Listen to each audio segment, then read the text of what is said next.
পাগলা যখন শুনলেন উহুদের ময়দানে রাহমাতুল আলামিন নবীজির দান্দার মোবারক শহীদ হয়েছে। আহারে নবীজির দান্দার মোবারক শহীদ হওয়ার কথা শুনে পাগলা ওয়াইজ করুনি। নবীর প্রেম ভালোবাসা এত বেশি ছিল বুকের মধ্যে, নবীর প্রেম ভালোবাসার কারণে নিজে আর স্থির থাকতে পারলেন না। যখনই শুনলেন ইয়ামান দেশে থেকে, যখন শুনলেন ওই উহুদের ময়দানে আমার নবীর দান্দার মোবারক শহীদ হয়েছে, পাগল কান্দে রে, না জানি আমার নবীর কোন দাঁতটা না জানি শহীদ হয়েছে। পাগল চোখের পানি ছেড়ে দিয়ে কান্দে, আর উপরের বাড়ি থেকে একটা দাঁত টান দিয়ে ছেড়ে ফেলেছে। রক্ত মোবারক ছিটকে বের হয়ে গেল। ও যুবক, গভীর মনোযোগ, রক্ত মোবারক ছিটকে বের হয়ে গেল। পাগল কেন্দে কেন্দে বলে, আহারে না জানি আমার নবী কত কষ্ট পেয়েছে। পাগল কান্দে আর বলে, নিচের মায়ের দাঁত থেকে আরেকটা দাঁত টান দিয়া খোলে আর বলে, না জানি আমার নবীর কত কষ্ট হয়েছে।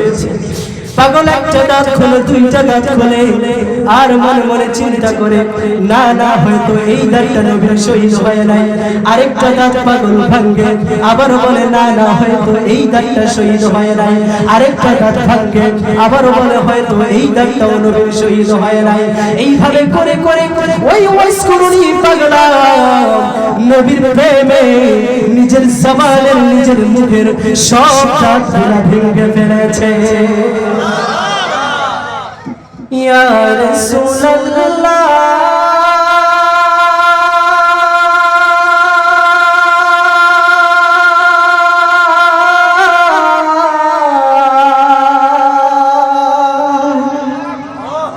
ইয়া হাবিবাল্লাহ,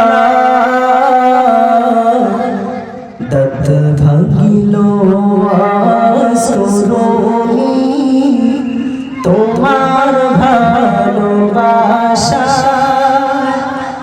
পথে আলি ঝাঁপি দিল তোমায় পাওয়ার আশা। ওই নুরানি বদন খানি দেখাও না আমাকে, জীবন দিয়ে ভালোবাসি নবী তোমাকে। চিৎকার দিয়ে বলা যাবে কি মারহাবা।